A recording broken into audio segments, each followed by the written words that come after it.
আসসালামু আলাইকুম, welcome back to Ashis cooking diary. সুপ্রিয় দর্শক, আশা করছি সবাই ভালো আছেন। শীত তো চলে এসেছে, বাজারে শীতকালীন সবজিও চলে এসেছে। তাই আজকে বাজারের কিছু শীতকালীন সবজি দিয়ে দেশি টাকি মাছের একটা রেসিপি তৈরি করে দেখাবো, যে রেসিপিতে গ্রামের মা খালারা শীত আসলে খুব বেশি পরিমাণে করে থাকে।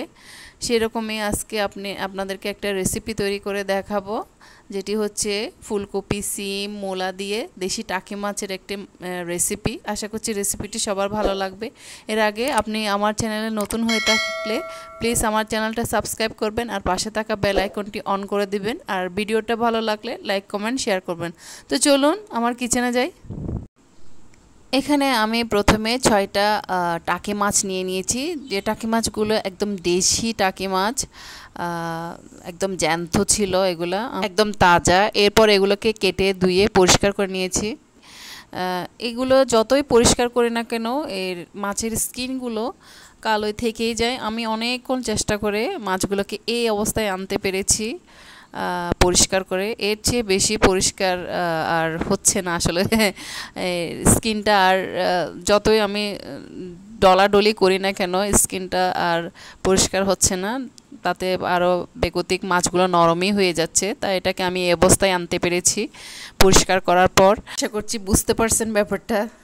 এরপর কিছু ফুলকপি কেটে আগে চুলায় সিদ্ধ করে নিয়েছি। ফুলকপিগুলো আমি কিভাবে কেটেছি দেখুন। আমি বোটার দিকে মাঝখান দিয়ে দুভাগ করে দিয়েছি। দেখুন, এই যে আমি দেখাচ্ছি, এভাবে কাটার চেষ্টা করবেন, তাতে ফুলকপিগুলো খুব ভালোভাবে সিদ্ধ হবে, না হলে বোটার ওইদিকে সিদ্ধ হতে চায় না। এবার চুলায় একটা রান্নার প্যানে পরিমাণ মতো তেল দিয়ে আমি এখানে 2টা মিডিয়াম সাইজের পেঁয়াজ কেটে দিয়ে দিচ্ছি। পেঁয়াজগুলোকে আমি হালকা একটু নেড়ে নিচ্ছি একটা কাঠি দিয়ে। এরপর এখানে দিয়ে দিচ্ছি লবণ, কারণ আমি লবণটা প্রথমে ইউজ করছি, কারণ তেলের মধ্যে লবণটা দিলে পেঁয়াজের সাথে পেঁয়াজটাকে খুব তাড়াতাড়ি নরম করে ফেলে।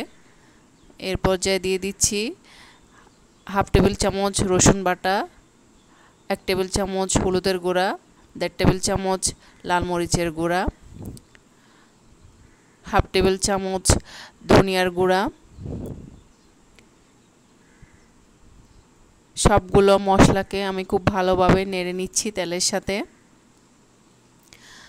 এবার দিয়ে দিচ্ছি টমেটো, একটা মিডিয়াম সাইজের টমেটো কেটে দিয়ে দিচ্ছি। আমি টমেটোটা প্রথমে ইউজ করি সব রান্নায়, কারণ আমার মনে হয় কি টমেটোটা প্রথমে ইউজ করলে টমেটোটা খুব তাড়াতাড়ি নরম হয়ে যায় এবং টমেটোর প্রপার স্বাদটা বেরিয়ে আসে। অনেকেই রান্নার শেষে ইউজ করে, কিন্তু আমি রান্নার প্রথমে ইউজ করি। এই পর্যায়ে আমি মাছগুলোকে দিয়ে দিচ্ছি। দিয়ে দেওয়ার পর হালকা একটু নেড়ে নিব মাছগুলোকে মশলার সাথে। নেড়ে নিয়ে ঢাকনাটা দিয়ে দিব। এর একটু পরে আমি ঢাকনাটা তুলে আগে থেকে কেটে রাখা সবজিগুলো অ্যাড করব। প্রথমে অ্যাড করব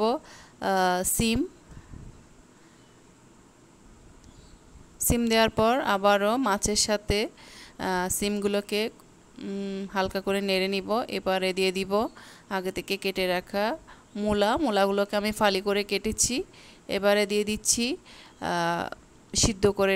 আগে থেকে সিদ্ধ করে রাখা ফুলকপি। আবারও হালকা করে করে সবগুলো সবজিকে আমি খুব ভালোভাবে নেড়ে নিচ্ছি। আমি আলতো করে করে নেড়ে নিচ্ছি, না হলে মাছটা ভেঙে যাওয়ার সম্ভাবনা থেকে যাবে। এবারে ঢাকনাটা দিয়ে দিচ্ছি। এর একটু পর আমি ঢাকনাটা তুলে কষানোর জন্য হালকা একটু পানি দিয়ে আবারও ঢাকনাটা দিয়ে দিচ্ছি। চুলার জালটা একদম মিডিয়াম টু লো এর মাঝামাঝিতে থাকবে।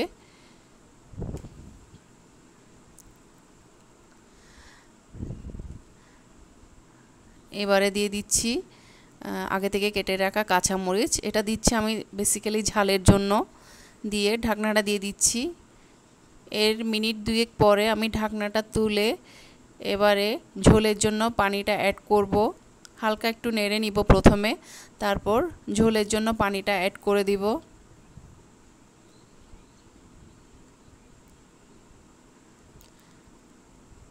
আমি ঝোলটা এই অবস্থাতেই রাখবো। লবণটা কম হয়েছে মনে হইলো, তাই সামান্য একটু লবণ দিয়ে ঢাকনাটা দিয়ে দিচ্ছি।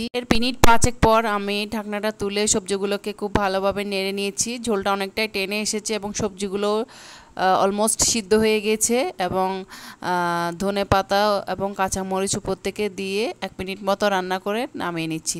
দেখুন ফাইনাল লুকটা আমার সবজির। ফুলকপি, মূলা, সিম দিয়ে টাকি মাছের, দেশি টাকি মাছের রেসিপি। আশা করছি আপনাদের সবার ভালো লেগেছে। যদি ভালো লেগে থাকে তাহলে কমেন্ট বক্সে আমাকে জানাতে ভুলবেন না। আজ এ পর্যন্তই, দেখা হবে অন্য কোনো দিন অন্য কোনো নতুন রেসিপি নিয়ে। ততক্ষণ পর্যন্ত ভালো থাকবেন, সুস্থ থাকবেন। আল্লাহ হাফেজ।